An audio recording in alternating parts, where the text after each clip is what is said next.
Doctor, वैद्य, हकीम सब आपको घेरे रह जाएंगे, लेकिन आप अपनी पीड़ा को उस समय अपने मुख से बयान नहीं कर पाओगे। सिर्फ आपके नेत्रों से अश्रु टपकेंगे। हरे यमदूत आते हैं, प्राणों की डोरी को तोड़ देते और जीवात्मा को खींच करके इस शरीर से बाहर कर दिया जाता।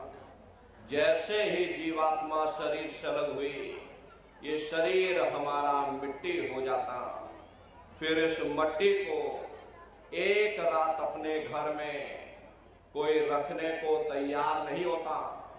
अरे आपके कितने भी सगे संबंधी क्यों ना हो, खास नात रिश्तेदार क्यों ना हो, लेकिन एक रात कोई घर में मिट्टी रखने के लिए तैयार नहीं होते। कहते भाई जल्दी करो जल्दी करो, अब इनकी शक्ल देखने में हमको डर लग रहा, जल्दी से बाजार से कफन खरीद के लाओ, जल्दी से लकड़ियां खरीद के लाओ, अरे जल्दी से चिता तैयार करो, इनको घर में से जल्दी से उठा ले जाओ, वहीं शमशान भूमि पर जला देना। ये जो घर में इनके कपड़े लत्ते पड़े हुए, हर इनके कपड़े लत्ते भी उठा ले जाओ, वहीं शमशान भूमि पर जला देना। जिस बिस्तर पर ये लेटे रहे, ये बिस्तर भी अशुद्ध हो गया। अब इनकी छुई हुई चीज हमको घर में एक नहीं चाहिए, इसलिए इनका बिस्तर भी उठा ले जाओ, वहीं शमशान भूमि पर जला देना। लेकिन उसने कोई सोने की अंगूठी पहनी होगी, कोई गले में कोई सोने की चैन पहनी होगी, उसे धीरे से उतार कर जेब में रख लोगे। बस वही एक अशुद्ध नहीं होगा और बाकी सब अशुद्ध हो जाएगा। अरे महात्मा कहते हैं भाई कुटुंब परिवार मतलब का बिना धन पास नहीं जाए। ये रिश्ते नातेदार, ये कुटुंब परिवार वाले, ये सब स्वार्थ के संगी साथी। हरे नर नारियों, आज तुम्हारी जेब में पैसा है तो साफ जैसे तैसे तुमसे रिश्तेदारियां कायम कर लेंगे। आज जेब खाली हो जाए, कोई किसी को याद करने वाला नहीं। 13 दिन बाद 13वीं मना दोगे, लड्डू पूड़ी पकवान बना करके खिला दोगे, फिर जाने वाले को कोई याद नहीं करता। अभी बूढ़े बुजुर्गों से पूछा जाए कि क्या तुमको तुम्हारे माँ बाप की याद आती है, तो कहेंगे भाई नहीं आती। अरे क्यों नहीं आती? तुम्हारे माँ बाप थे, तुमको पाला पोसा बड़ा किया, खुद भूखे रहे होगे, तुम्हारा पेट पाला होगा, तुमको तुम्हारे माँ बाप की याद क्यों नहीं आती? क्योंकि तुम्हारे सामने तुम्हारे लड़के बच्चे हो गए, तुम्हारे नाती पोता पंते और संते हो गए, इसलिए तुम अपने माँ बाप की यादों को भूल गए, नई यादों में बस गए। ऐसे ही प्रेमी भाई बहनों, एक दिन सब तुमको भी भूल जाएंगे, कोई किसी को याद करने वाला नहीं। ये कहानी तो शमशान भूमि पर समाप्त हो गई। उधर देखो क्या होता, तुम्हारी जीवात्मा को ले जाकर के ऊपर धर्मराज की कचहरी में पेश कर दिया जाएगा। वहां पलक झपकते ही तुम्हारे अच्छे बुरे कर्मों का हिसाब किताब हो जाएगा। धर्मराज तुमको सजा सुना देंगे, ले जाओ इनको फलाने नरक में डाल दो, क्योंकि मैंने इनको मौका दिया था जब ये माँ के गर्भ में उल्टे लटके हुए थे, सिर इनका नीचे था, पैर इनके ऊपर थे। उस समय इन्होंने मुझसे प्रार्थना की थी कि हे मालिक, मुझे एक बार मनुष्य शरीर दे दो, हम भजन करेंगे, भक्ति करेंगे, हम अपनी जीवात्मा का कल्याण करेंगे। तो मैंने इनकी प्रार्थना स्वीकार कर ली और इनको मैंने मनुष्य शरीर दे दिया और कह करके भेजा था कि भाई ये मनुष्य शरीर ये किराए का मकान है, ये तुम्हारा अपना नहीं है। अगर ये तुम्हारा अपना होता तो हमेशा तुम्हारे पास रहता। ये तुम्हारा अपना नहीं, ये मैंने तुमको कुछ समय के लिए ये किराए का मकान दिया है। हाँ, तुम अपनी जीवात्मा को मेरे किराए के मकान में बैठा करके और मालिक की भक्ति करके अपनी जीवात्मा का कल्याण करा लेना। मैंने कुछ समय के लिए तुम सबको ये किराए का मकान दिया। जब समय पूरा होगा मैं अपने सिपाहियों को भेजूंगा, उस समय पर तुम मेरे मकान को खाली कर देना। लेकिन इतना ध्यान रखना कि जैसा साफ सुथरा मैंने तुमको ये किराए का मकान दिया, वैसा ही साफ सुथरा तुम मुझको वापस लौटाना। लेकिन इस किराए के मकान में बैठ करके इन्होंने अच्छे बुरे कर्म कर डाले। मेरे किराए के मकान को इन्होंने अपने कर्मों से गंदा कर दिया, इसलिए कर्मों की सजा इनको मिलेगी। ले जाओ इनको फलाने नरक में डाल दो। अरे महात्मा कभी झूठ नहीं बोलते।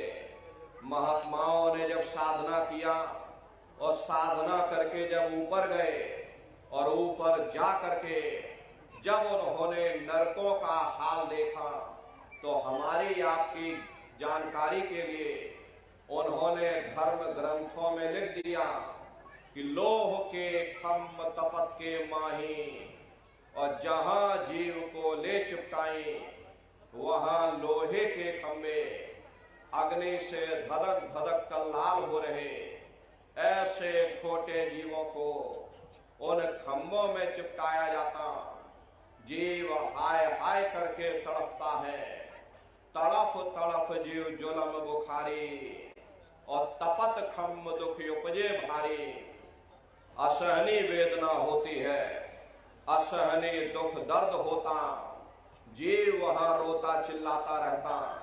वहां कोई तुम्हारी पुकार सुनने वाला नहीं, कोई तुम्हारी दर्द भरी आवाज को सुनने वाला नहीं।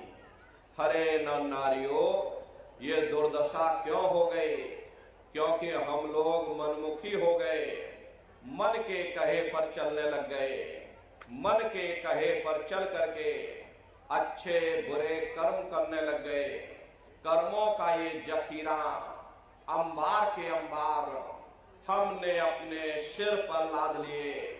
आज उन्हीं कर्मों का भोग पा रहे। हरे महात्मा कहते हैं कि भाई नर के अनेक और हैं, कह लग कहूं बखान। दुख भोगते यह जीव जो, जाने जो भोग समान। कहते भाई एक नरक नहीं, ऐसे वहां अनेकों अनेक नरक बने हुए। अलग अलग खोटे पाप कर्मों के वहां पर अलग अलग नरक बने हुए। ये जीव अपने अपने कर्म के अनुसार अनंतों अनंत युगों तक, वर्षों की बात नहीं कर रहे, अनंतों अनंत युगों तक जीव नरकों की यातनाएं भोगता रहता।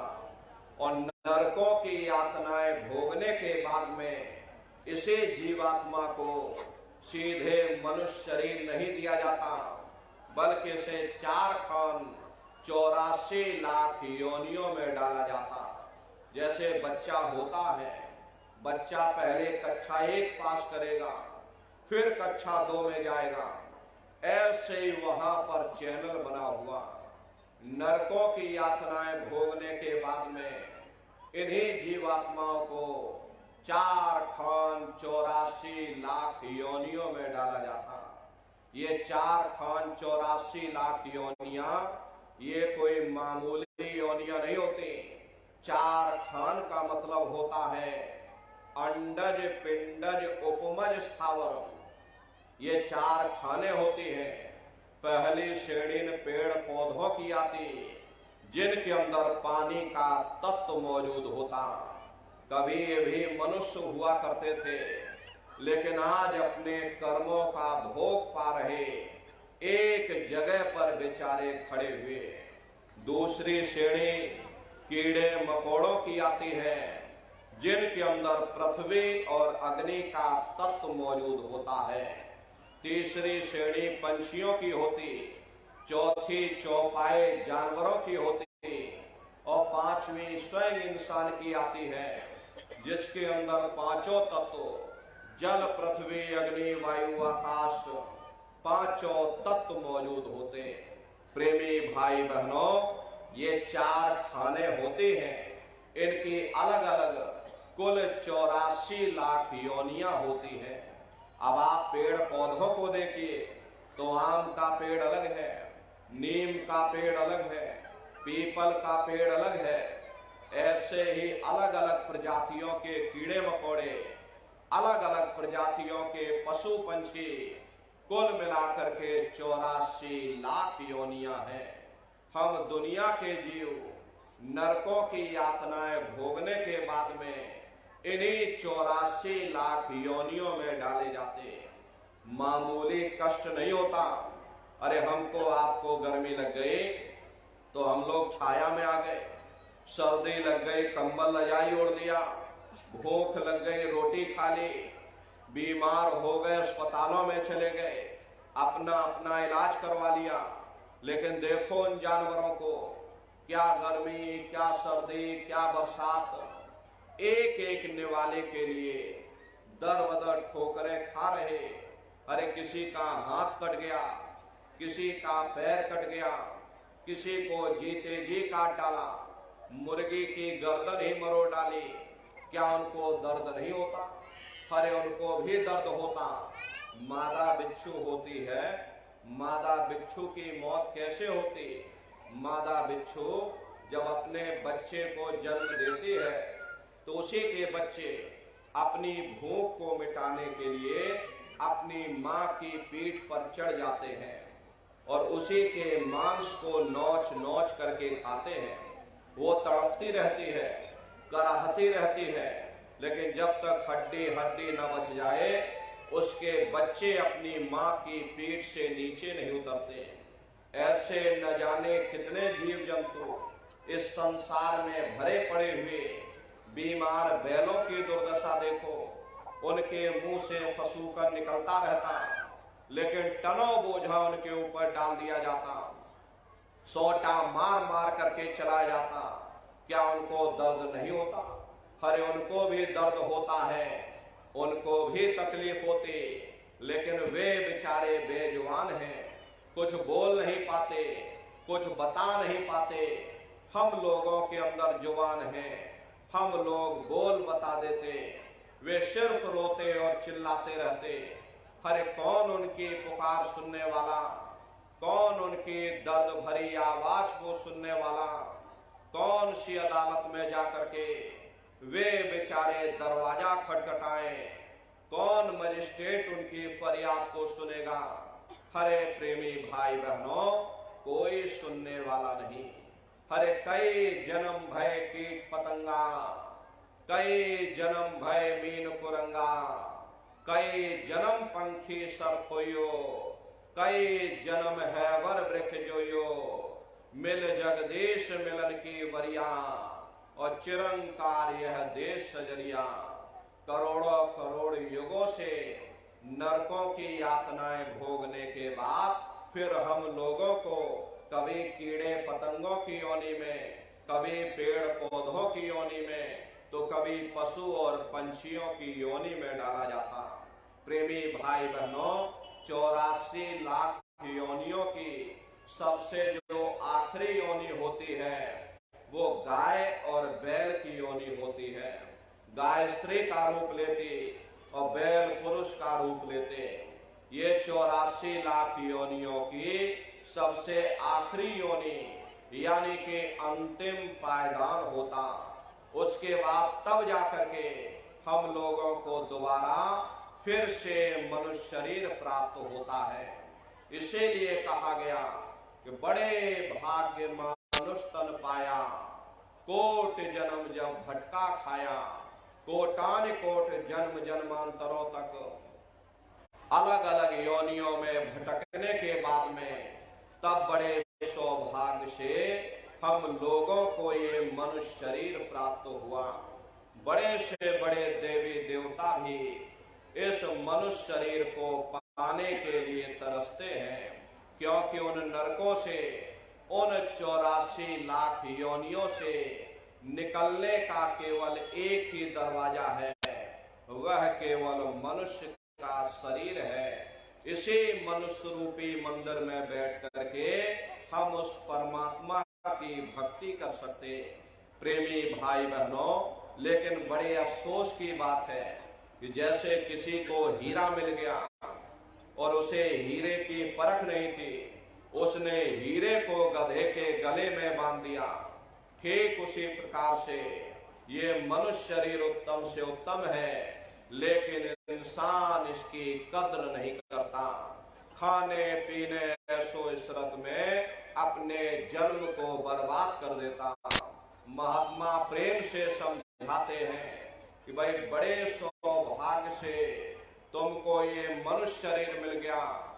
बड़े से बड़े देवी देवता भी इस मानव तन को पाने के लिए तरसते हैं, क्योंकि उन नरकों से, उन 84 लाख योनियों से निकलने का केवल एक ही दरवाजा है, वह केवल मनुष्य का शरीर है।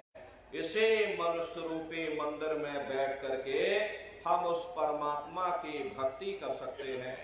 इसीलिए संतों महात्माओं ने इस पंच भौतिक शरीर को सच्चा हरि मंदिर कहकर याद किया कि हरि मंदिर यह शरीर है, ज्ञान रतन प्रकट हुए, ये असली हरि मंदिर है।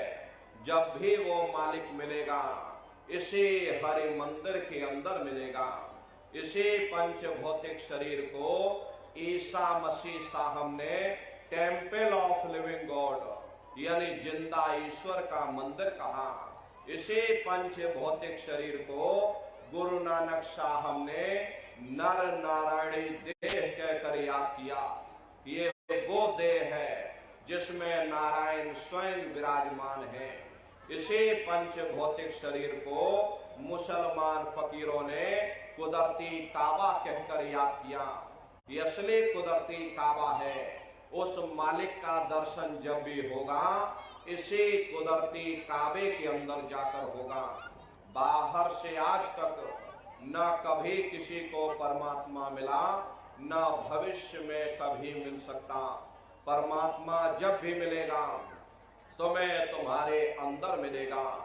यही कबीर साहब ने लिखा कि जो तिल माही तेल है, जो चकमक में आग, और तेरा साईं तुझ में, और जाग सके तो जाग। जिस तरह से तिल में तेल होता है, पत्थर में अग्नि होती है, ठीक उसी तरह से वो मालिक हरेक के घट घट में, हरेक के वजूद के अंदर बैठा हुआ। यही आपकी धर्म पुस्तकों में भी लिखा है कि अरे मोको का ढूंढे रे बंदे, मैं तो तेरे पास में, और ना तीरथ में ना मूरत में, मैं तो हूँ विश्वास में। ना मैं तीरथ में मिलूंगा, ना मैं मूरत में मिलूंगा, ना मैं किसी कर्म कांड में मिलूंगा, ना मैं ग्रंथों में मिलूंगा, ना मैं पोथियों में मिलूंगा, ना मैं किताबों में मिलूंगा। चाहे सारी उम्र बैठ करके तुम किताब पढ़ते रहो, तुम चौपाई गाते रहो, मैं जब भी मिलूंगा तुम्हें तुम्हारे अंदर मिलूंगा। हरे प्रेमी भाई बहनों, बड़ी सीधी सी बात है कि अगर खाना बनाने की किताब सारे दिन बैठ करके आप पढ़ते रहोगे कि खाना ऐसे बनता है, खाना वैसे बनता है, खाने में नमक डाला जाता, खाने में तेल डाला जाता, तो कभी तुम्हारा पेट नहीं भर सकता। जब तक आप खाना बनाओगे नहीं, उसे खाओगे नहीं, कभी तुम्हारा पेट नहीं भर सकता। हम वेदों की निंदा नहीं करते, हम ग्रंथों की निंदा नहीं करते, हम गीता, कुरान, बाइबल की निंदा नहीं करते। हरे वेद, शास्त्र, गीता, कहती है कि भाई मनुष्य के अंदर अंड खंड ब्रह्मांड है, स्वयं वह परमात्मा इसके अंदर बैठा हुआ। चलो अंदर चलो, अंदर चल करके उस परमात्मा का दर्शन दीदार करो।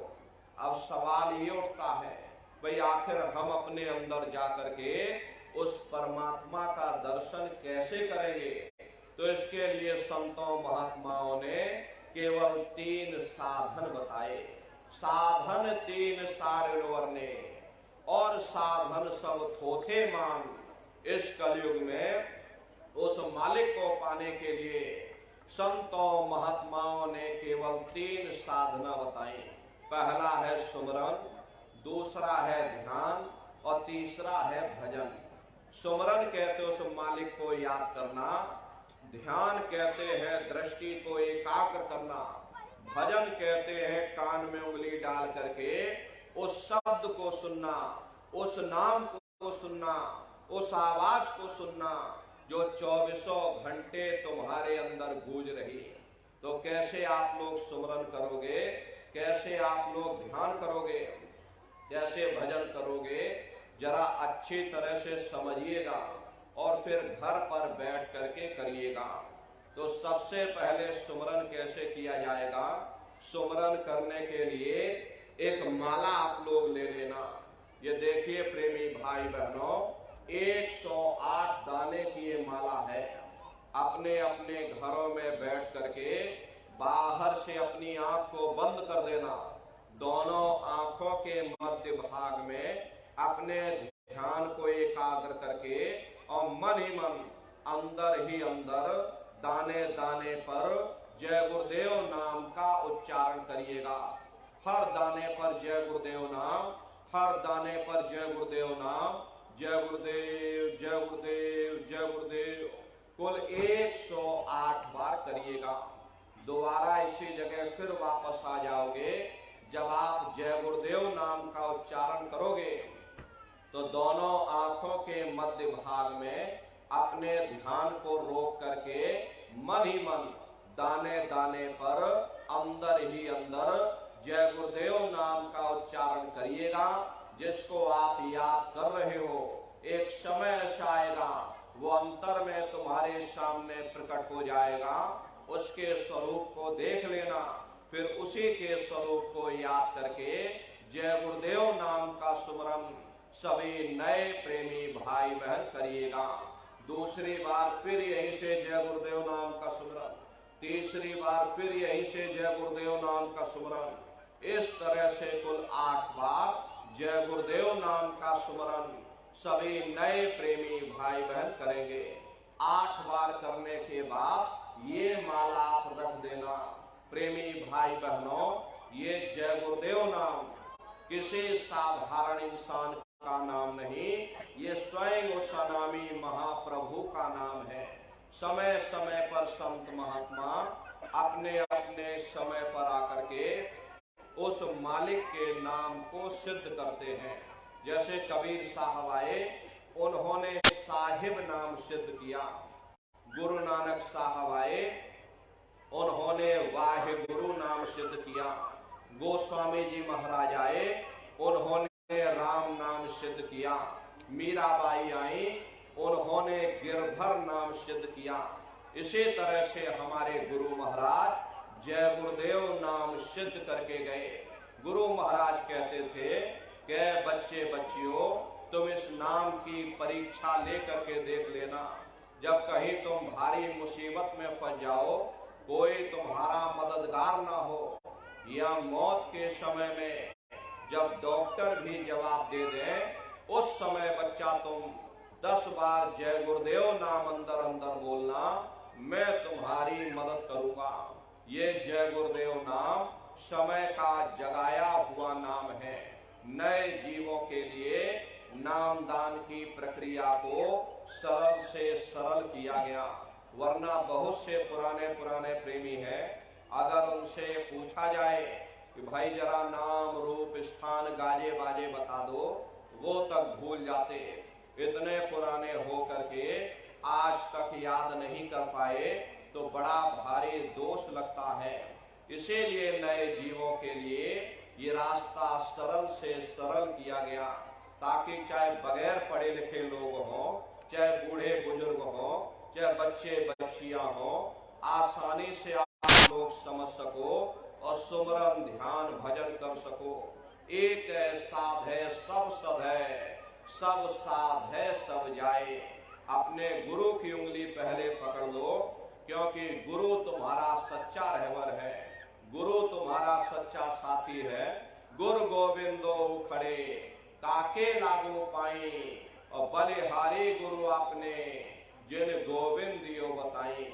महिमा उन्हीं की है जिन्होंने गोविंद को लखा दिया। इसीलिए कहा जाता है कि गुरुर ब्रह्मा गुरुर विष्णु गुरुर्देवो महेश्वरः और गुरुर साक्षात पार ब्रह्म तस्मै श्री गुरुवे नमः। प्रेमी भाई बहनों, जय गुरुदेव नाम का सुमरन सभी प्रेमी भाई बहन सबसे पहले करिएगा। सुमरन करने के बाद में फिर आप ध्यान पर बैठिएगा। दूसरा है ध्यान, और ध्यान कहते हैं दृष्टि को एकाग्र करना। कैसे आप लोग ध्यान करोगे, जरा अच्छी तरह से समझ लीजिए। अपने अपने घरों में पलथी मार करके बैठिएगा। बाहर से अपनी आंख को बंद कर देना। दोनों आंखों के मध्य भाग में दूर सामने देखिएगा। सामने आपको अंधेरा दिखाई पड़ेगा। जब आप अपनी बाहर की आंख को बंद कर दोगे और अंतर में सामने देखोगे, तो सामने आपको अंधेरा दिखाई पड़ेगा। उसी अंधेरे में एक जगह पर आप अपनी दृष्टि को एकाग्र करिएगा, या उस अंधेरे को ही देखते रहना। दृष्टि अपने आप एकाग्र हो जाएगी, और जैसे ही आपकी दृष्टि अंधेरे में एकाग्र होगी, तो सुई की नोक के बराबर काले में भी काला बिंदु बड़ा चमकीला बिंदु होगा, तारे की तरह चमचम चमचम चमकेगा, वो सामने आपको दिखाई पड़ जाएगा। जब वो चमकदार बिंदु सामने दिखाई पड़ जाए, तब आप अपनी दृष्टि को उस बिंदु पर एकाग्र करिएगा। जब आप अपनी दृष्टि बिंदु पर एकाग्र करोगे, तो बिंदु के चारों तरफ से बड़ा भारी प्रकाश निकलेगा, चक्र की तरह से बहुरंगी प्रकाश होगा। वो प्रकाश धीरे धीरे बड़ा होता चला जाएगा। साधक इतना मोहित हो जाता है कि बिंदु को तो छोड़ देता और दाएं बाएं प्रकाश को देखने में लग जाता। जब आप दाएं बाएं प्रकाश को देखने में लग जाओगे, क्योंकि प्रकाश उस बिंदु से निकल रहा और आपने बिंदु को ही छोड़ दिया, प्रकाश को देखने में लग गए, तो प्रकाश भी गायब हो जाएगा, वो बिंदु भी गायब हो जाएगा। फिर अंतर में अंधेरा छा जाएगा। फिर आपको उतनी मेहनत करनी पड़ेगी। इसलिए दाएं बाएं बिल्कुल मत देखिएगा। आपका निशाना उस बिंदु पर टिका रहे जिसमें से वो प्रकाश निकल रहा। वही बिंदु दरवाजा है, वही बिंदु खिड़की है। उसी को हरि का द्वार यानी कि हरिद्वार कहा गया। बहुत विशाल वो दरवाजा है। ये संसार कुछ नहीं, ऐसे लाखों संसार इकट्ठे करके एक साथ दरवाजे के अंदर डाल दिए जाएं, पता तक नहीं चलेगा। इतना विशाल वो हरि का द्वार तुम्हारे अंदर बना हुआ। आप उसके अंदर दाखिल हो जाओगे, बहुत बड़ा मैदान दिखाई पड़ेगा। उसी मैदान में जाकर के खड़े हो जाओगे, तो सबसे पहले आपको अपने गुरु के स्वरूप का दर्शन होगा। वो आपकी उंगली को पकड़ करके आगे का सफर तय करेंगे। लेकिन प्रेमी भाई बहनों, गुरु के स्वरूप का दर्शन जब होगा, जब आप जय गुरुदेव नाम का सुमरन करोगे। यदि आपने सुमरन ना किया, तो जब आप उनको याद ही नहीं करोगे, तो भला वो आपको दर्शन क्यों देंगे। और जब आपको दर्शन नहीं होगा, तो आप आगे का सफर तय नहीं कर सकते।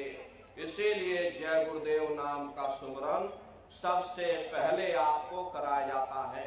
जब आप सुमरन कर लोगे, फिर जब आप ध्यान पर बैठोगे और जब दरवाजे के अंदर दाखिल हो जाओगे तो सबसे पहले उन्हीं के स्वरूप का दर्शन होगा। वो आपकी उंगली को पकड़ करके आगे का सफर तय करेंगे। तो यह है ध्यान करने का तरीका। एक बार फिर से समझिए कैसे आपको ध्यान करना है। अपने अपने घरों में पलथी मार करके बैठिएगा, शरीर को टाइट मत करना। बहुत से प्रेमी क्या करते हैं कि ध्यान पर बैठते हैं तो अपने शरीर को बिल्कुल टाइट कर देते हैं। यदि आप अपने शरीर को टाइट कर दोगे, शरीर को कड़ा कर दोगे, तो शरीर आपका थक जाएगा और फिर शरीर ढीला पड़ जाएगा।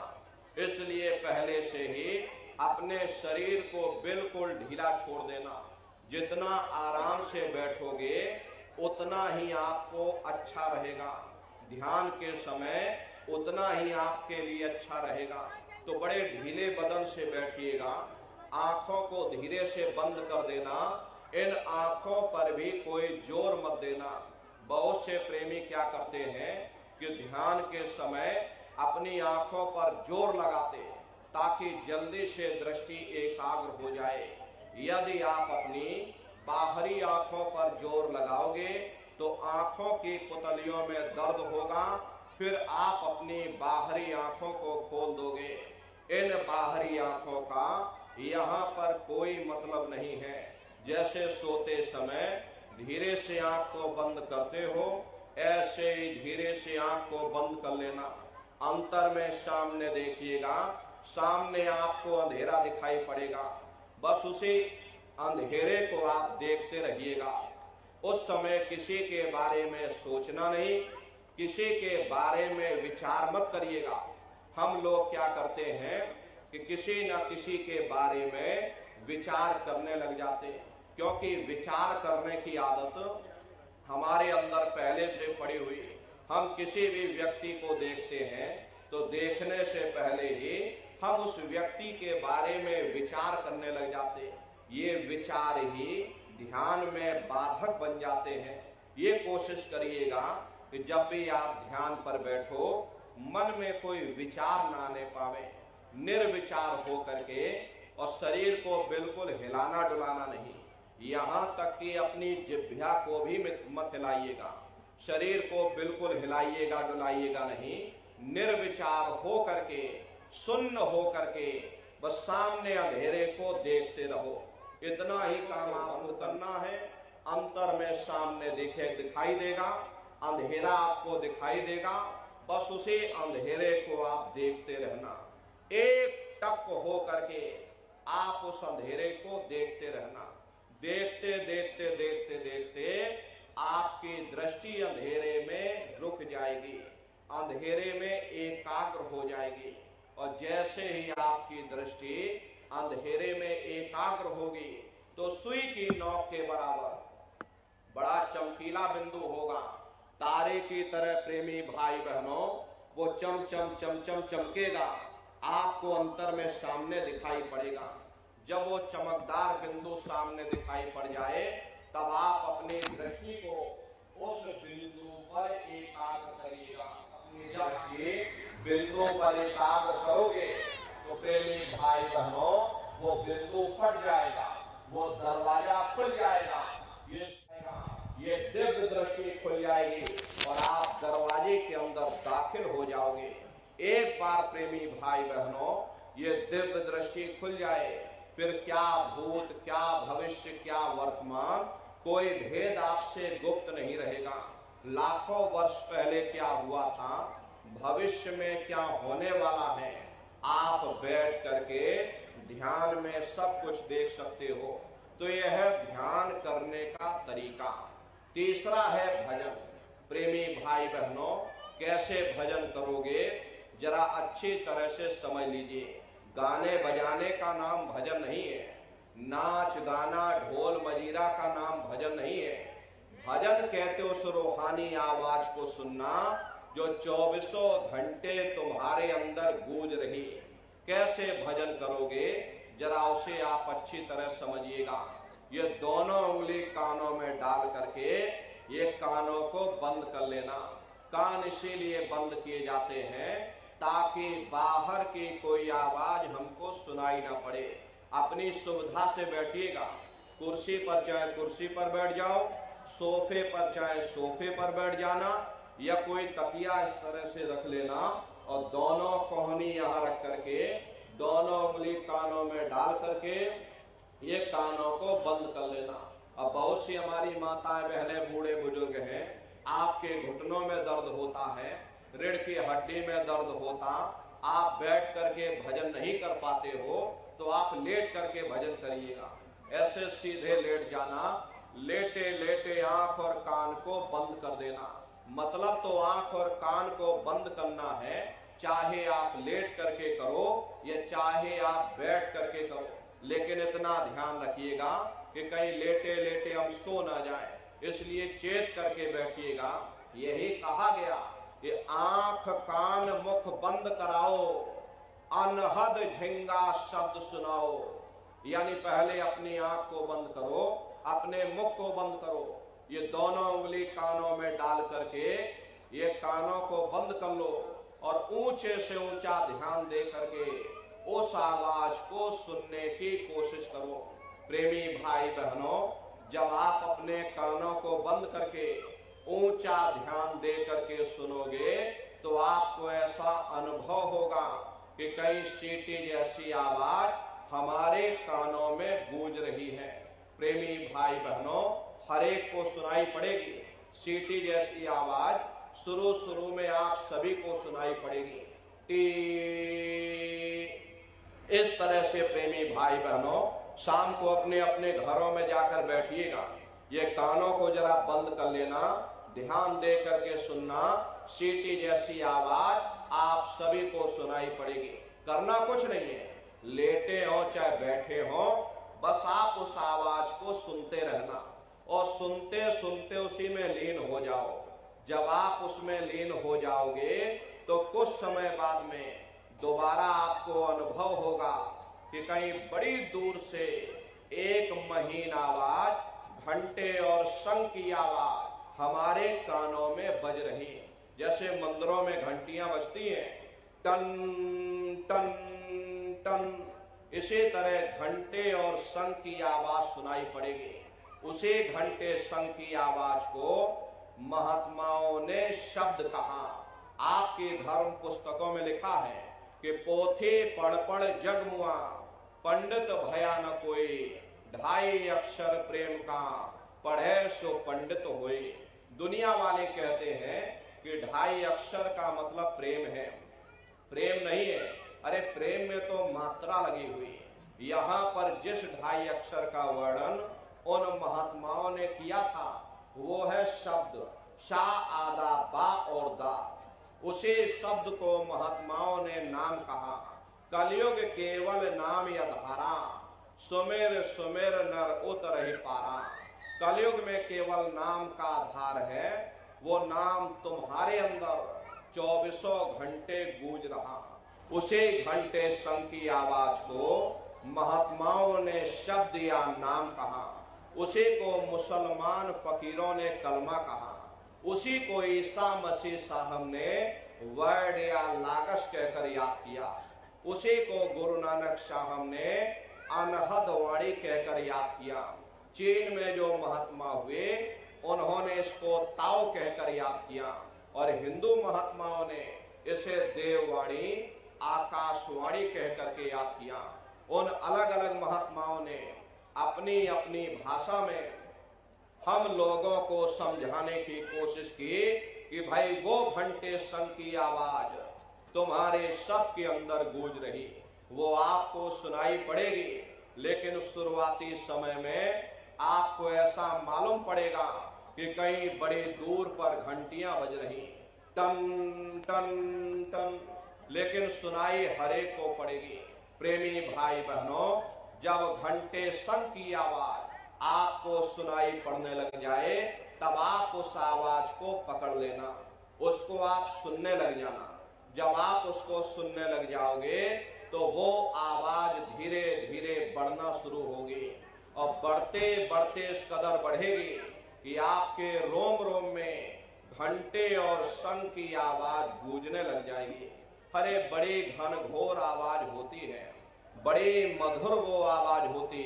ये जो दुनिया के संगीत आप सुनते हो, उस रूहानी संगीत के सामने ये दुनिया के संगीत कुछ नहीं है।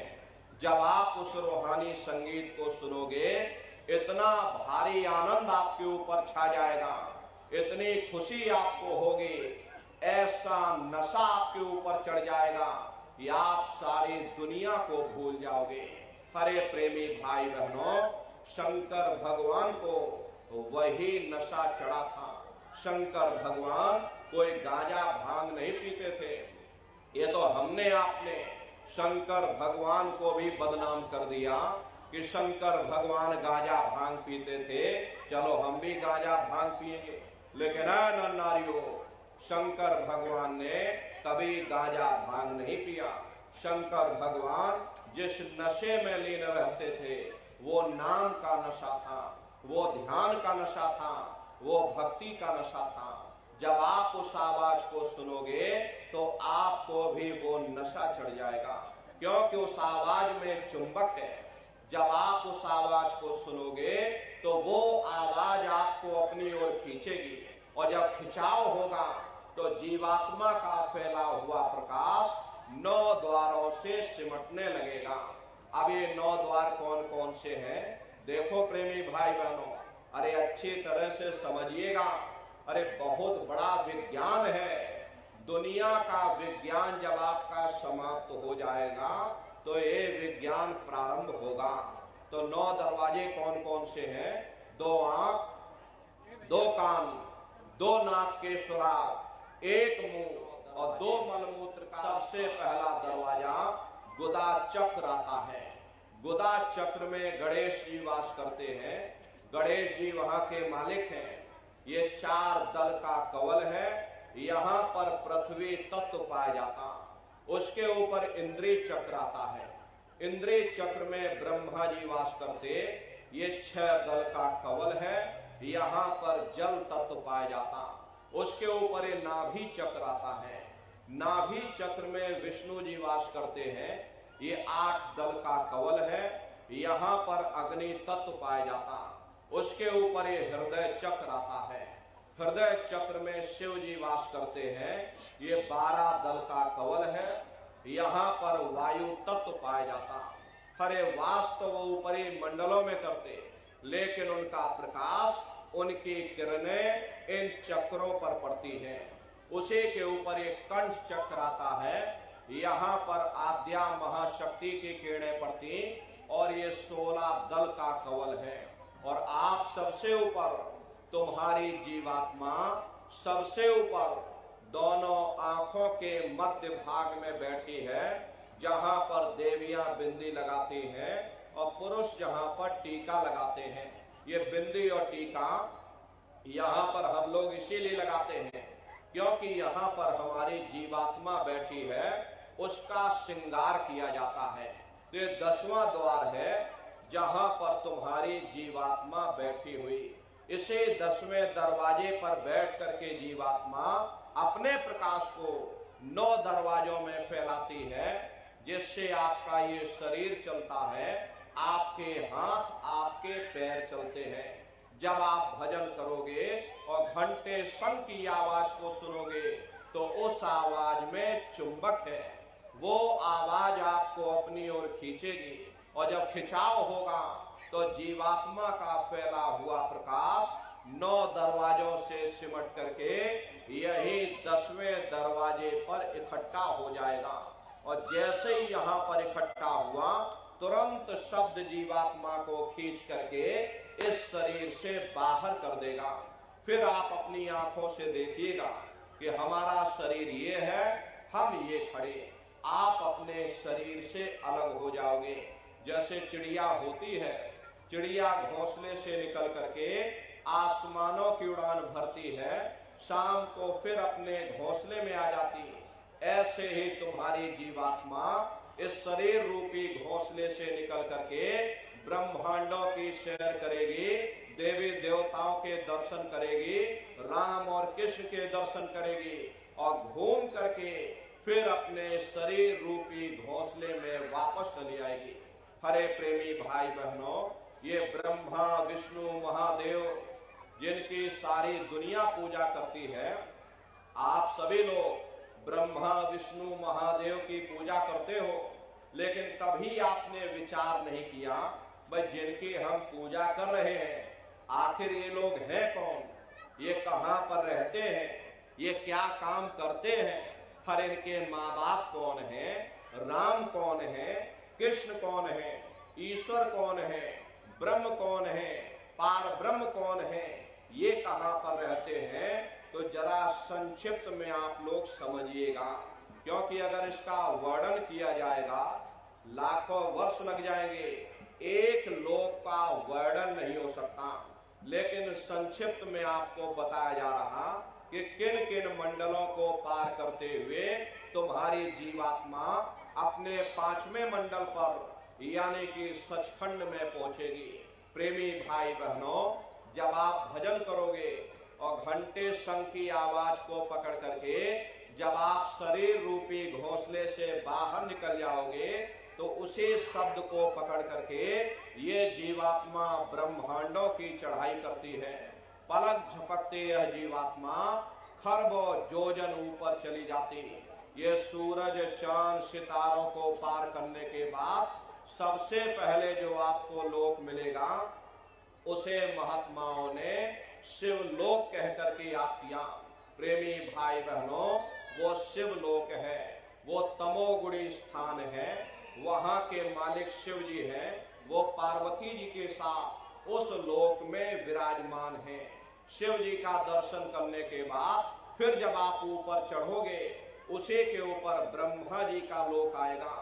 ब्रह्मा जी का लोक वो रजोगुणी स्थान है, वहां के मालिक ब्रह्मा जी हैं, वो गायत्री सावित्री और सरस्वती के साथ उस लोक में विराजमान है। और ब्रह्मा जी का दर्शन करने के बाद फिर जब आप ऊपर चढ़ोगे उसी के ऊपर विष्णु लोक आएगा। विष्णु लोक वो सतोगुणी स्थान है, वहां के मालिक विष्णु जी हैं। प्रेमी भाई बहनों, उनका बड़ा मनमोहक स्वरूप है, उनके 4 भुजाएं हैं और चारों भुजाओं में शंख गदा पद्म और चक्र सुशोभित है। और आप क्षीर सागर में लक्ष्मी जी के साथ विराजमान हैं। ये तीनों देवता ब्रह्मा विष्णु और महादेव अपने अपने लोक में बैठ करके राज कर रहे।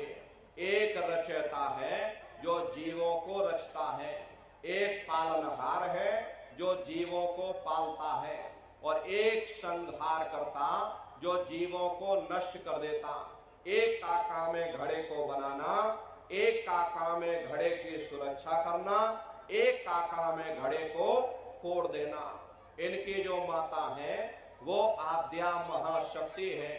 ब्रह्मा विष्णु महादेव लोक के ऊपर उसी लोक को पार करने के बाद सबसे पहला देश पड़ता है, या यूं कह लीजिए कि पहली राजधानी पड़ती है, जिसे महात्माओं ने सहस दल कवल कहा। वो राजधानी है। ये ब्रह्मा विष्णु महादेव के जो लोक हैं उस राजधानी के अंतर्गत आने वाले जिले हैं। आप इस तरह से समझ लीजिए जैसे आपके उत्तर प्रदेश की राजधानी लखनऊ है, ये सोनभद्र आपका जिला है। इसी तरह से प्रेमी भाई बहनों, वो सहस दल कवल राजधानी का जो मालिक है वो निरंजन भगवान है। ये ब्रह्मा विष्णु महादेव ये निरंजन भगवान के ही पुत्र हैं, और ये आद्या महाशक्ति ये निरंजन भगवान की अर्धांगिनी है। निरंजन भगवान स्वयं तीनों लोकों के मालिक हैं। उन्हीं को त्रिलोकीनाथ कहा जाता है। हिंदू उन्हीं को परमात्मा कहते, मुसलमान उन्हीं को खुदा कहते, ईसाई उन्हीं को गॉड कहते।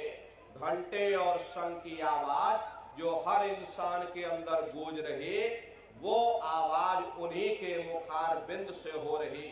निरंजन भगवान का जो स्वरूप है वो ज्योतिष स्वरूप है। 1000 बाती की अखंड ज्योति वहां पर बराबर जल रही।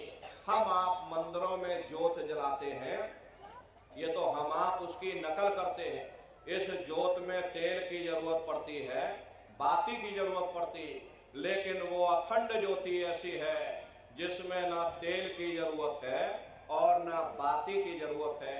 अरे पलटू साहब ने जिक्र किया कि उल्टा कुआ गगन में, तिसमें जरे चिराग और तिसमें जरे चिराग, बिना रोगन बिन बाती और 6 ऋतु 12 मास, जरत रहे दिन राती, सतगुर मिले जो होए, ताहि की नजर में आवे, और बिन सतगुर नहीं कोई, वाह को दर्शावे।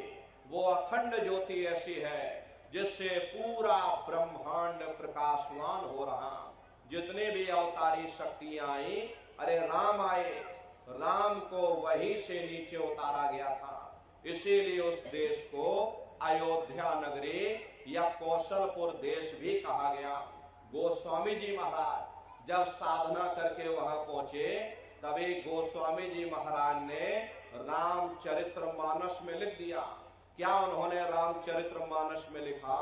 देखिए, गोस्वामी जी महाराज कहते हैं कि मोद्यो नैन त्रिशत में भयो, पुण्य चितवत कौशलपुर गयो। जब मैंने अपने बाहर की आंख बंद की, मेरे अंतर की आंख खुल गई और मैं क्या देख रहा हूं?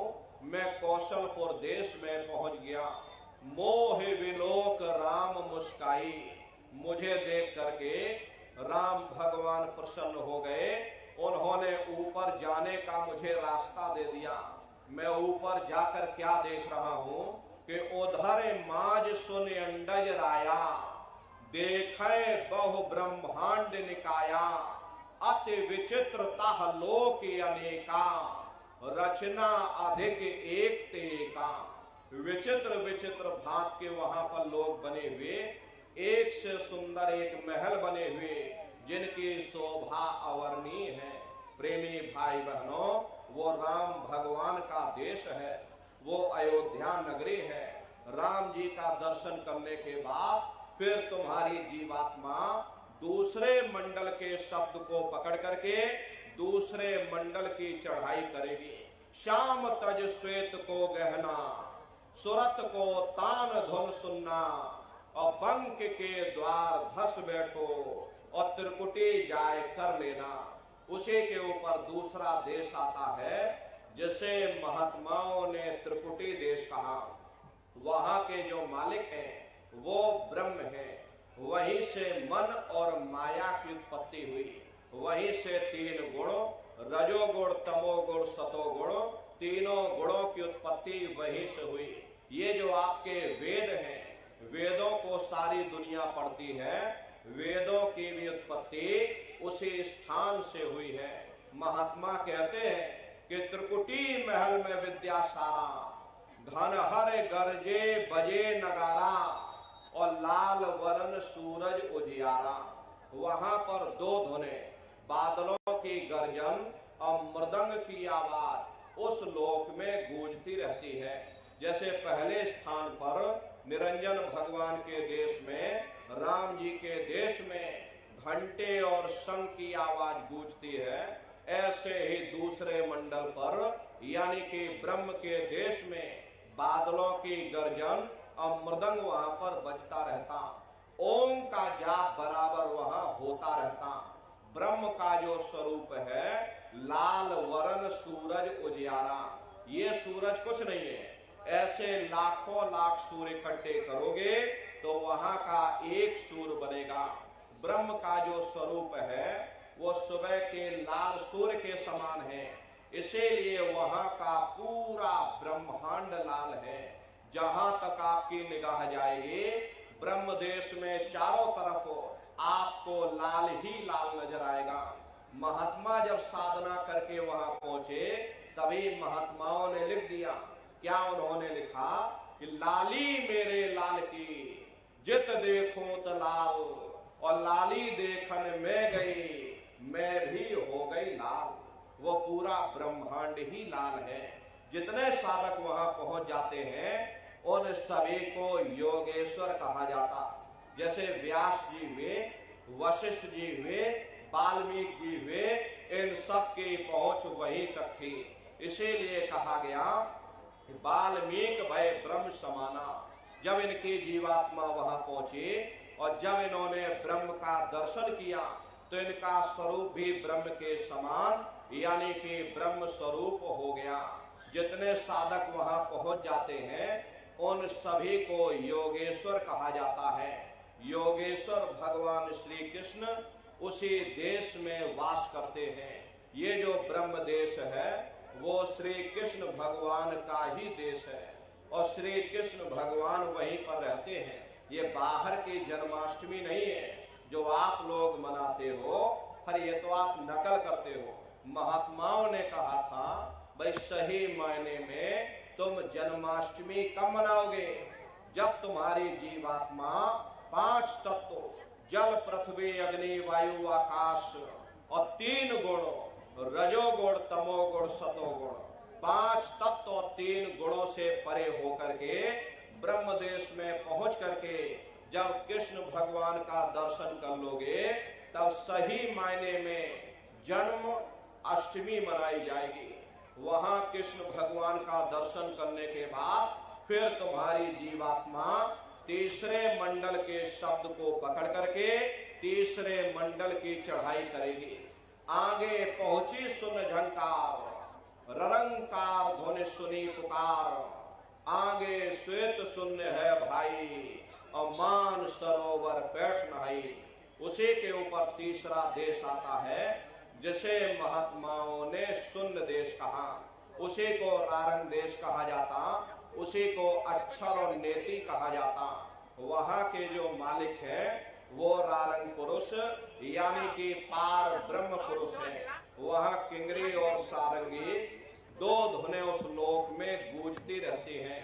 पार ब्रह्म पुरुष का जो स्वरूप है वो पूर्णमासी के चंद्रमा के समान बड़ा ही मनमोहक स्वरूप है। इसी स्थान पर प्रेमी भाई बहनों एक बहुत बड़ा अमृत का सरोवर बना जिसे महात्माओं ने मान सरोवर कहा। जब तुम्हारी जीवात्मा उस मान सरोवर में स्नान कर लेगी तो जन्म जन्मांतरों के मैले पाप कर्म साफ हो जाएंगे। अरे यहाँ के पानी से तुम्हारे कर्मों की सफाई नहीं होने वाली, ये बाहर का पानी तुम्हारे शरीर के मैल को धो सकता है, लेकिन जो पापों का मैल है, जो अंतःकरण में गंदगी जमा, वो जब साफ होगी जब आप तीसरे मंडल पर पहुंच करके उस गंगा में डुबकी लगाओगे। उसमें स्नान करने के बाद ये जीवात्मा हंस रूप हो जाती है। हंसन मिले हंसा हो जाई, मिले जो अमी आहारा है। जीवात्मा का खुद का प्रकाश उस अमृत के सरोवर में स्नान करने के बाद 16 सूर्य के बराबर हो जाता। तब फिर यही जीवात्मा चौथे मंडल के शब्द को पकड़ करके चौथे मंडल की चढ़ाई करती है। 2 पर्वत के संग निहारो और भंवर गुफाते संत पुकारो। 2 पर्वतों को पार करने के बाद वो बड़ा सुंदर देश आता है जिसे महात्माओं ने भंवर गुफा कहा। वहां के जो मालिक हैं वो सोहम पुरुष हैं। वहां बंशी यानी मुरली की मधुर ध्वनियां सदा उस लोक में उच्चारण होती रहती। सोहम पुरुष का जो स्वरूप है वो दोपहर के सूर्य के समान महाप्रकाशवान स्वरूप है। स्वरूप में अंतर है। पहले स्थान पर निरंजन भगवान का जो स्वरूप था वो ज्योतिष स्वरूप था।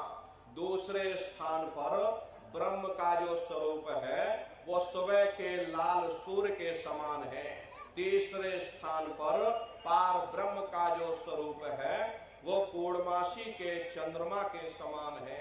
चौथे स्थान पर सोहम पुरुष का जो स्वरूप है वो दोपहर के सूर्य के समान महाप्रकाशवान स्वरूप है।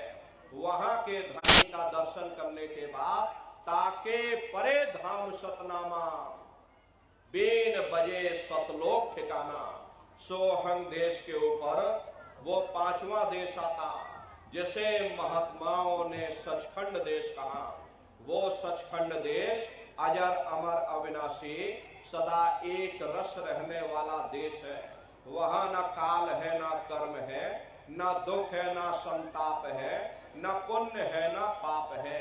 जो जीवात्माएं वहां पहुंच जाती हैं हमेशा के लिए जन्म मरण के बंधनों से आजाद हो जाती। वहां के जो मालिक हैं वो सत्पुरुष भगवान हैं, जिनके रोम रोम में खरबों खरब सूरज चांद सितारे प्रकाशमान। वही हमारे आपके सच्चे मालिक हैं, वही हमारे आपके सच्चे पिता हैं। हमको आपको वही से नीचे उतारा गया। फिर शब्द को पकड़ करके शब्द शब्द पौड़ी पर चढ़कर और पहुंचो सचखंड सतनाम। शब्द की सीढ़ी हर मंजिल पर लगा रखी। आपने भजन किया, घंटे संग की आवाज को पकड़ा तो आप पहले मंडल पर चढ़ जाओगे। वहीं पर आपको दूसरे मंडल का शब्द सुनाई पड़ेगा, उसे आप पकड़ लोगे तो दूसरे मंडल पर चढ़ जाओगे। ऐसे ही शब्द दर शब्द, मंजिल दर मंजिल ये जीवात्मा अपने देश सचखंड में पहुंच जाती। तो शब्द कब पकड़ में आएगा? जब आप भजन करोगे। और भजन कैसे किया जाएगा एक बार अच्छी तरह से समझ लीजिए। ये आंख और कान को बंद करिएगा लेकिन मन को रोकिएगा। ऐसे समय पर तुम्हारा ये मन जरूर भागेगा। अभी आप सत्संग में बैठे हो, शरीर तुम्हारा यहाँ बैठा, लेकिन मन सारी दुनिया में भ्रमण कर रहा। किसी को पानी पीने जाना है, मन पानी पीने पहुंच गया। कोई बाल बच्चों को घर में छोड़कर आया, मन बाल बच्चों में पहुंच गया। कोई दुकान दफ्तर छोड़ करके आया, मन दुकान दफ्तर में पहुंच गया। शरीर बेचारा यहाँ बैठा, मन सारी दुनिया में भ्रमण कर रहा। ऐसे भजन से कोई लाभ नहीं होगा। जिन्होंने मार मंडाला उन्हीं को सूरमा कहना, बड़ा बैरी ये मन घट में, इसी का जीत ना कटना। अगर दुनिया में कोई हमारा दुश्मन है वो केवल हमारा मन है। ये मन रूपी रावण कब मरेगा? जब आप 9 द्वारों पर फतेह हासिल करके 10वें द्वार पर चढ़ जाओगे, तब सही मायने में दशहरा मनाई जाएगी। अरे बाहर की दशहरा नहीं है जो लकड़ी का रावण बना देते हो और फूंक फांक करके घर चले आते, कहते भाई हमने रावण मार दिया। अरे महात्माओं ने कहा था भाई सही मायने में तुम दशहरा कब मनाओगे? जब 9 द्वारों पर फतेह हासिल करके तुम यहाँ 10वें द्वार पर चढ़ जाओगे, तब सही मायने में विजयदशमी मनाई जाएगी। तब ये मन रूपी रावण तुम्हारा मरेगा। तब तुम्हारी जीवात्मा, इसी जीवात्मा को महात्माओं ने राम भी कहा। अरे आपके धर्म पुस्तकों में लिखा है, एक राम दशरथ का बेटा, एक राम घट घट में लेटा, एक राम का सकल पसारा, एक राम है सबसे न्यारा। एक वो राम है जो अयोध्या के वासी हैं और एक राम घट घट में लेटे, यानी हमारी आपकी जीवात्मा जो हर एक के अंदर मौजूद है। महात्माओं ने कहा भाई एक वो राम है और एक राम का सकल पसारा, यानी पहले स्थान के मालिक वो निरंजन भगवान, जिनको दुनिया त्रिलोकीनाथ कहती है, जिनका ये पूरा पसारा पूरा संसार है। महात्माओं ने कहा भाई एक वो राम है और एक राम है सबसे न्यारा। 5वें स्थान के मालिक वो सत्पुरुष भगवान जो हमारे आपके सच्चे पिता हैं। महात्माओं ने कहा भाई एक वो राम है। तो महात्मा तो उस राम की महिमा गाते। मोटी बात आप लोग पकड़िए, ये भजन कैसे करोगे? तो ये आंख और कान को बंद कर लेना, ऊंचा ध्यान दे करके सुनना। शुरू में सीटी जैसी आवाज आपको सुनाई पड़ेगी, उसे पकड़ लेना, सुनते रहना, सुनते सुनते उसी में लीन हो जाना। जब आप उसमें लीन हो जाओगे तो कुछ समय बाद में दोबारा आपको अनुभव होगा कि कहीं बड़ी दूर से एक महीन आवाज, घंटे और शंख की आवाज हमारे कानों में गूंज रही। जब घंटे शंख की आवाज आपको सुनाई पड़ने लग जाए, तब आप सीटी की आवाज को छोड़ देना और घंटे संग की आवाज को पकड़ लेना। एक बार प्रेमी भाई बहनों आप उस आवाज को पकड़ लो, फिर वो आवाज आपको नहीं छोड़ेगी, खींच करके शरीर से बाहर कर देगी। तो रोज आना, रोज जाना, रोज ब्रह्मांडों की सैर करना, रोज देवी देवताओं के दर्शन करना, रोज राम के दर्शन करना, रोज कृष्ण के दर्शन करना और घूम करके फिर अपने शरीर रूपी घोंसले में वापस चले आना। तो ये सुमरन, ध्यान और भजन तीन क्रियाएं आपको बताई गई। रास्ता बिल्कुल सच्चा है, आप करोगे आपको अनुभव होगा, दिखाई भी देगा और सुनाई भी पड़ेगा। लेकिन इतना ध्यान रखिएगा, जो भी आपको दिखाई सुनाई पड़े अपने अंदर हजम करिएगा। जितना हजम कर ले जाओगे उतना रास्ता खुलता चला जाएगा। तो नित्य नियम से करिएगा, नागा नहीं होना चाहिए। अरे आप शरीर को भोजन देते हो, सुबह दोपहर शाम खाते हो, लेकिन कभी आपने विचार नहीं किया ये जीवात्मा जो जन्म जन्मांतरों से भूखी प्यासी बैठी, कभी आपने इसको भोजन नहीं दिया। अरे इसका भोजन शब्द है, इसका भोजन नाम है। अपना ये नियम बनाइए कि पहले हम अपनी जीवात्मा को भोजन देंगे, फिर अपने शरीर को भोजन देंगे। अगर ये नियम आपका बन गया तो आपका लोक भी बन जाएगा और आपका परलोक भी बन जाएगा। हरे प्रेमी भाई बहनों, उस मालिक को पाने के लिए तुम्हें घर बार छोड़ने की जरूरत नहीं है, तुम्हें समाज छोड़ने की जरूरत नहीं है, तुम्हें जात बिरादरी बदलने की जरूरत नहीं है। ये जात पात के रगड़े झगड़े ये हमारे अपने नहीं है, ये सिर्फ हमारे मन की खुराफात है। आप सभी लोग बुद्धिमान हो, अपनी अपनी बुद्धि से आप सभी लोग विचार करिएगा। जब गुरु नानक साहब नहीं आए थे तब कोई सिख नहीं था, जब मोहम्मद साहब नहीं आए थे तब कोई मुसलमान नहीं था, जब ईसा मसीह साहब नहीं आए थे तब कोई ईसाई नहीं था।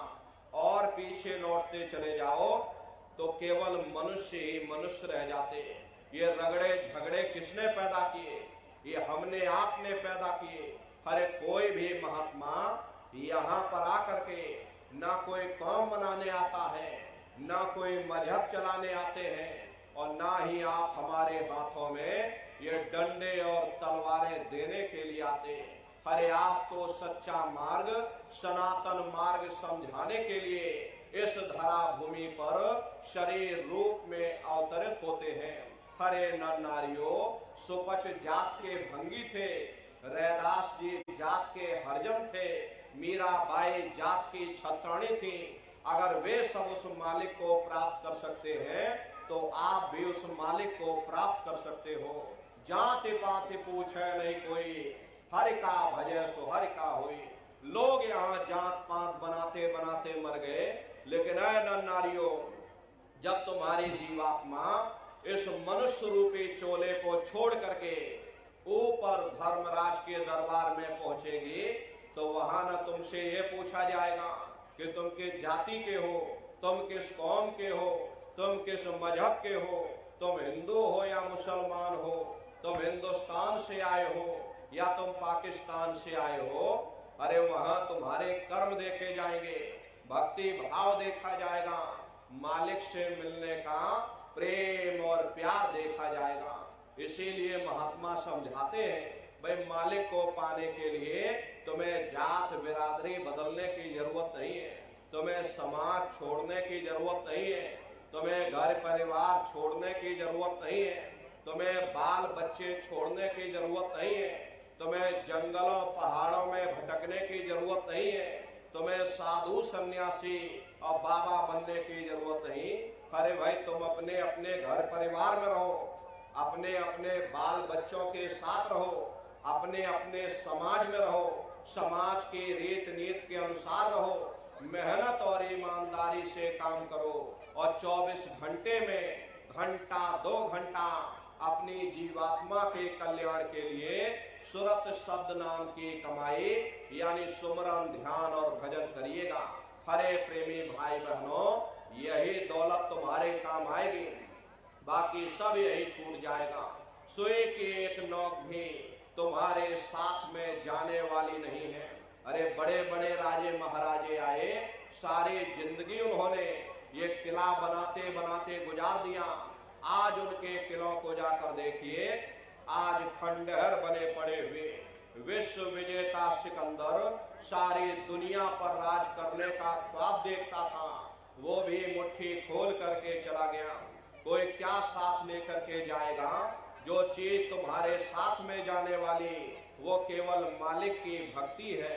इसलिए प्रेमी भाई बहनों, वो दौलत कमा लो जो अंत समय में तुम्हारे काम आवे, वरना ये समय तुम्हारा निकलता जा रहा, ये सौ की पूंजी दिन प्रतिदिन कम होती चली जा रही। एक समय ऐसा आएगा, ये बुलबुला तुम्हारा फूट जाएगा, फिर न जाने दोबारा तुमको मनुष्य शरीर मिले न मिले।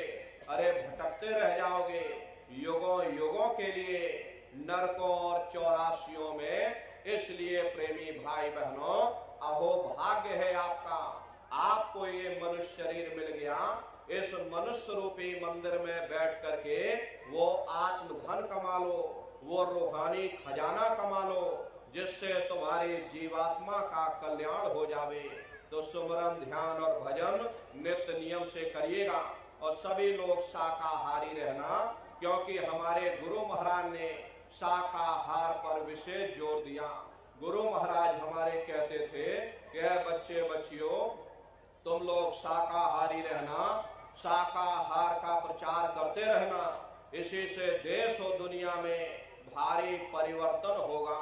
हरे नर नारियों, परिवर्तन कोई कानून बनाने से नहीं होता, परिवर्तन कोई आंदोलन करने से नहीं होता, परिवर्तन कोई तोड़फोड़ करने से नहीं होता। परिवर्तन तब होता है जब लोगों के विचार बदलते हैं, लोगों की भावनाएं बदलती हैं। विचार जब बदलेंगे जब लोगों का खान पान शुद्ध होगा। देशी कहावत है कि जैसा खाए अन्न वैसा होए मन। जब इंसान पशुव्रती भोजन करेगा तो उसकी बुद्धि स्वतः ही पशुओं जैसी हो जाएगी, सोच विचार उसका चिंतन स्वतः ही पशुओं जैसा हो जाएगा। फिर जिस शराब के नशे में माँ बहन बेटी की पहचान खत्म हो जाए, उस शराब को पी करके यह कैसे पता चलेगा कि क्या अच्छा और क्या बुरा है। यही कारण है कि आज घर समाज में दुनिया भर के अत्याचार और दुनिया भर के व्यभिचार फैले हुए। अरे आप मंदिर बनवाते हो, उन मंदिरों में नहा धो करके जाते हो, कहते भाई परमात्मा के रहने की जगह है, हमको नहा धो करके जाना चाहिए, फूल अगरबत्ती ले जाना चाहिए। कोई उन मंदिरों में कूड़ा कचरा नहीं डालता। अगर कूड़ा कचरा डालोगे तो आपस में लाठियां चल जाएंगी। फिर ये जो हरि मंदिर है, ये पंच भौतिक शरीर जिसे महात्माओं ने हरि मंदिर कहा, अरे इसमें तुम हाड़ मांस के लोथड़े डालते हो, इसमें तुम शराब के कतरे डालते हो। अपने बनाए हुए ईंट गारे के मंदिर की कद्र करोगे और परमात्मा के बनाए हुए इस हरि मंदिर को तुमने जीते जी कब्रिस्तान बना दिया तो सख्त सजा मिलेगी। अरे महात्माओं ने लिखा है कि तिल भर मच्छी खाई के कोट गौ दे दान और काशी करवट जा मरे निश्चय नरक निदान। यदि तिल भर भी मच्छी खा करके फिर चाहे कोटान कोट गौओं का दान करो और काशी में जा करके मत्था रगड़ते रगड़ते अपनी पूरी जिंदगी वहां पर गुजार दो, फिर भी तुमको तुम्हारे गुनाहों की सजा मिलेगी, कोई बच नहीं सकता। क्योंकि ये कर्म भूमि है, यहाँ तुम जैसा कर्म करोगे वैसा ही फल तुमको मिलेगा। देखिए इस कर्म भूमि पर कृष्ण भगवान तक नहीं बच पाए। उस समय बाली को छिप करके बाण मारा, वही बाली कृष्ण अवतार में बहेलिया बन करके आ गया। कृष्ण भगवान के पैरों में पद्म चमकता था, हिरण की आंख समझ करके और बहेलिये ने निशाना मार दिया। जब पास में आकर के देखा कृष्ण भगवान थे, अफसोस करने लगे, लेकिन कृष्ण भगवान ने उसको समझाया इसमें तुम्हारा कोई दोष नहीं, उस समय हमने तुमको मारा, आज तुमने हमको मार दिया, हमारा तुम्हारा अदला बदला पूरा हो गया। कर्म प्रधान विश्व रच राखा, जो जस करे सो तस फल चाखा। ये कर्मों का ऐसा देश है, यहाँ तुम जैसे बीज बोगे वैसे ही फसल काटोगे। इसलिए प्रेमी भाई बहनों, आपसे हमारी प्रार्थना है कि आप सभी लोग शाकाहारी रहिएगा। कोई ऐसा नशा मत करना जिससे बुद्धि तुम्हारी पागल हो जाए, घर में माँ बहन बेटी की पहचान खो दो। अरे आप तो हिंदू हो, आप अपने आप को कट्टर हिंदू मानते हो, कहते भाई हम राम को मानते हैं, आप कृष्ण को मानते हो, तो उनके आदर्शों पर भी चलना सीखो। राम ने कभी नहीं कहा कि तुम मांस खाओ, या कृष्ण ने कभी नहीं कहा कि तुम शराब पियो। अरे जितने देवी देवता अवतार हुए सभी यही कह करके गए कि अहिंसा परमो धर्मा। अगर हमने किसी को बनाया नहीं तो मिटाने का अधिकार हमारे पास नहीं। हरे नर नारियों, आप इंसान हो, इंसान का काम है दया करने का, दया धर्म का मूल है। इसलिए प्रेमी भाई बहनों, आप जीवों पर रहम करो, आप रूहों पर रहम करो। सभी लोग शाकाहारी रहना, शाकाहार का प्रचार अपने अपने क्षेत्रों में बराबर आप लोग करते रहना। अरे धर्म का प्रचार है, सतयुग कैसे आएगा, राम राज कैसे आएगा। अरे राम राज कोई भाषण देने से नहीं आने वाला, राम राज जब आएगा जब आप लोग धर्म का प्रचार करोगे। और धर्म का प्रचार करने की जिम्मेदारी हम सभी प्रेमी भाई बहनों की है, क्योंकि हम सभी लोग अपने गुरु महाराज के जलाए हुए चिराग हैं। अगर एक एक चिराग एक एक गांव में पहुंच जाएगा, ये पूरा गांव प्रकाशवान हो जाएगा, ये पूरा समाज प्रकाशवान हो जाएगा। गुरु महाराज के संदेशों को जन जन के बीच में पहुंचाने की जिम्मेदारी हम सभी प्रेमी भाई बहनों की है।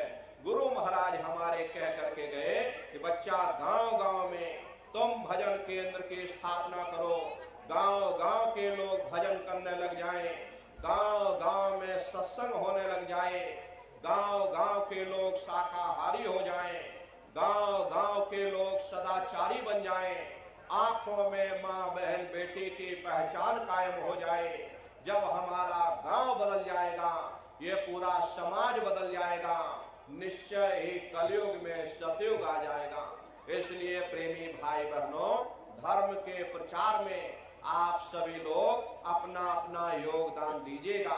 देखिए हमारे गुरु महाराज परम संत बाबा जय गुरुदेव जी महाराज ने एक अच्छे समाज के निर्माण के लिए, चरित्रोत्थान के लिए, लोगों को शाकाहारी और सदाचारी बनाने के लिए 116 वर्ष की आयु तक अथक मेहनत और परिश्रम किया।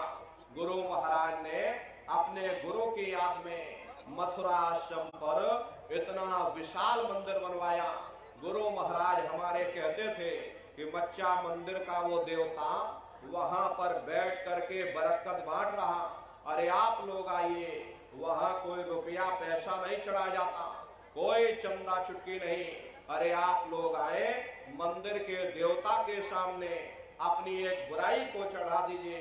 वहां पर बुराई चढ़ाई जाती है कि हम आज से मांस मछली नहीं खाएंगे, हम आज से अंडा शराब का सेवन नहीं करेंगे, हम आज से झूठ नहीं बोलेंगे, हम आज से किसी को धोखा नहीं देंगे।